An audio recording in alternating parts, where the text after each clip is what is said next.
What's going on, y'all? What's going on, y'all? It's your man King Bishop checking in with y'all. Today is shoot, I don't even know what the day is. I know it's let me see what my bill say. It is Thursday morning.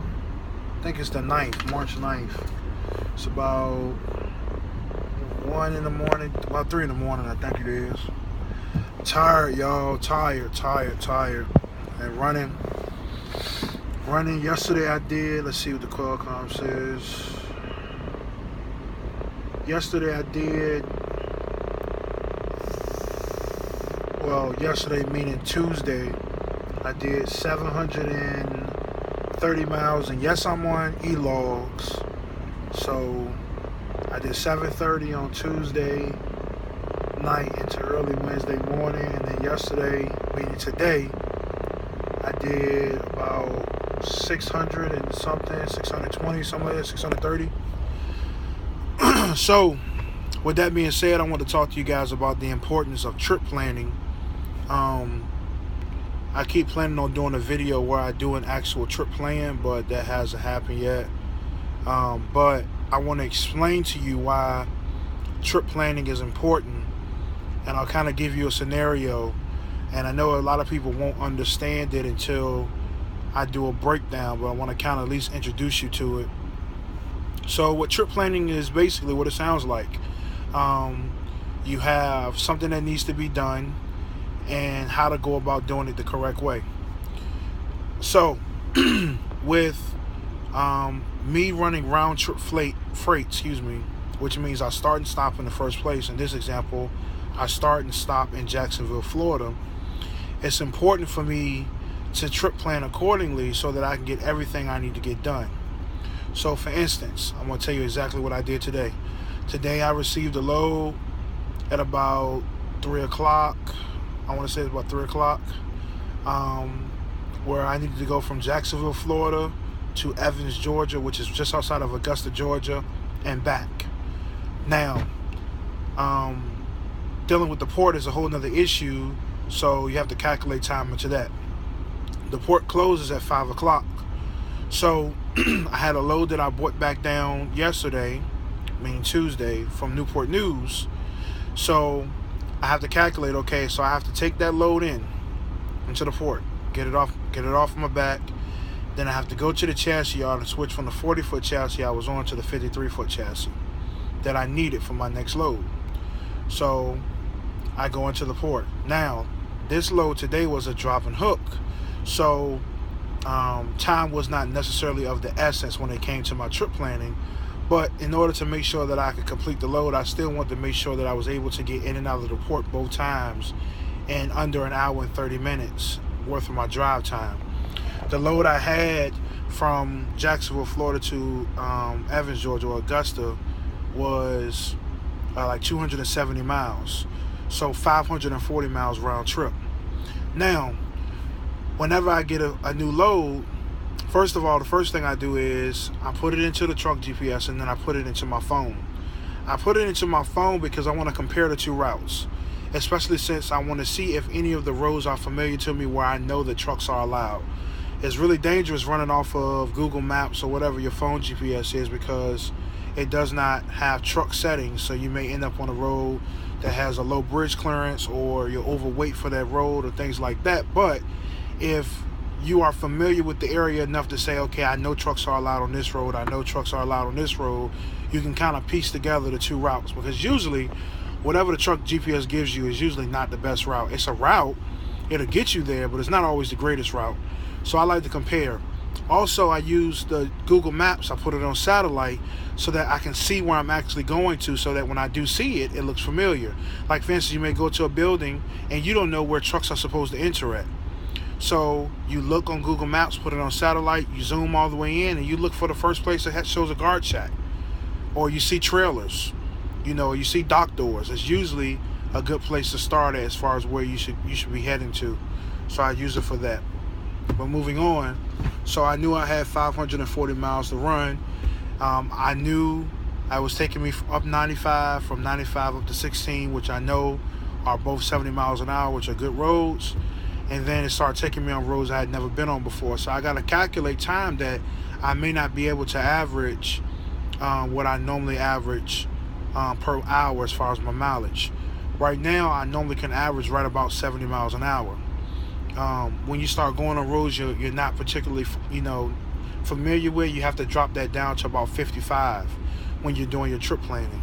Because you just don't know. You may go through a lot of towns with a lot of stoplights, which this route today actually was that.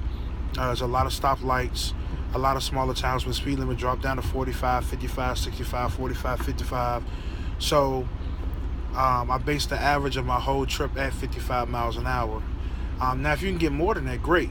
But when it comes to your trip planning, as far as letting your company know, your carrier know, or even yourself as far as whether or not you're going to have enough time to complete a trip, you want to get a decent, you rather undercut yourself as far as what your estimation is than expect yourself to be there way sooner and get there later than what you expected, or when you tell the customer or you tell your carrier you're going to be there. I always say that if there is a delivery window, say for instance you got a delivery window between 8 a.m. and 12 noon, I always just tell them 12 noon. And what you do is you just update it once you get a little closer. Once you get within 2 hours or so, you can update the carrier or the shipper. That's always the best way, because you just don't want people waiting on you to be somewhere, and then you get there and you're later than what you expected and what they expected, so now they got to fit you into their time schedule. I'd rather be early and have them fit me in than be late and have to wait for whenever they decide they want to, because honestly, the weirdest thing in the world in this industry is, to me, is how much people don't want this stuff. What you're going to learn in this industry is, it's crazy that even when you are extremely early, you can be a day early. You can call a shipper and say, or a receiver, or a consignee, and say, hey, I'm a day early. I can be to you 8 o'clock in the morning. They'll say, nah, it's okay. And you're like, why don't people want their stuff? It's amazing. I sat on the load one day, 4 days. I had gotten it on a Wednesday. It was supposed to deliver till Monday morning. I could deliver Thursday, Friday, Saturday, Sunday, but they did not want it the Monday morning, and it was absolutely ridiculous. But you'll be surprised. So trip planning is very important. On longer trips, it's important because you want to be able to make sure you can maximize your day, get as many miles as you can get in one day, and then be able to find somewhere to shut down or start looking in the area that you want to shut down to get you some sleep, and be able to deliver the next day or how many days you're out. I'm personally not a fan of this. So there are a lot of people who get 1,000-mile trips and they want to drive 500 miles one day and then drive 500 miles the next day. I'm not a fan of that. Only because you put yourself out for risk. That if you run into bad traffic, or you run into an issue with your truck or your trailer, a light or a tire or anything could happen, then you risk being late. I'm the kind of person where if I have a 1,000-mile trip and I can knock out 700 miles of it in one day, that's what I'm going to do the first day. I'm not going to leave it. I'm not going to split it. Because I'm one of those kind of people where you look at it this way. The only way you make money in this industry is to be loaded and be moving freight. The earlier you get the load off of you, the sooner you can get to your next load, which is the next time you can be getting to your next money. So it's cool to be comfortable and just to drive all leisurely, but to me, if you're one of those kind of people like me who I'm only out here for a certain amount of days at a time, well, I maximize myself for those days. I don't want to, I don't take my time and drag my feet.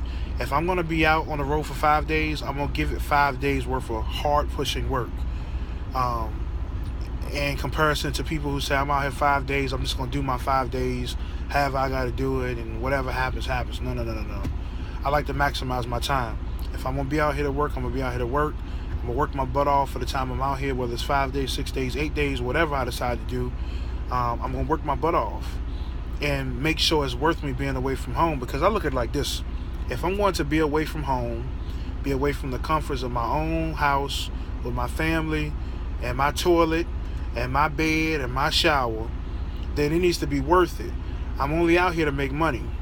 That's the only reason why I'm out here. If trucking money slows down, I don't love trucking enough that if the money stopped, I would keep trucking. I'm not one of those guys. I would go somewhere where I could make the money. You know, I'm not out here because I love it. I'm out here because the money is good. Now, don't get me wrong. Trucking has been amazing to me. And at this point, it's not a lot of other things I would want to be doing. But I am out here for the money and the money only. The freedom is great. The experiences are great. Seeing places is great. But it's because of the money I'm here. And the day that the money stops, I won't be here. I'll find somewhere to go where the money is. So that's all I mean by trip planning. You know, you want to maximize your day for one. You want to be able to keep reliable times with your customers and your carrier. And you want to maximize yourself by making sure you're challenging yourself every day and getting to the next paycheck.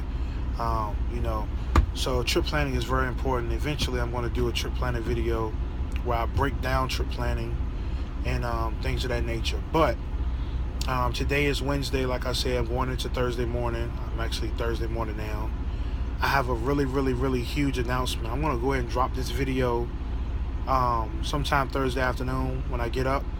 But I'm going to have a really, really big announcement between Thursday afternoon and Friday afternoon. And I'm going to bring it to you guys.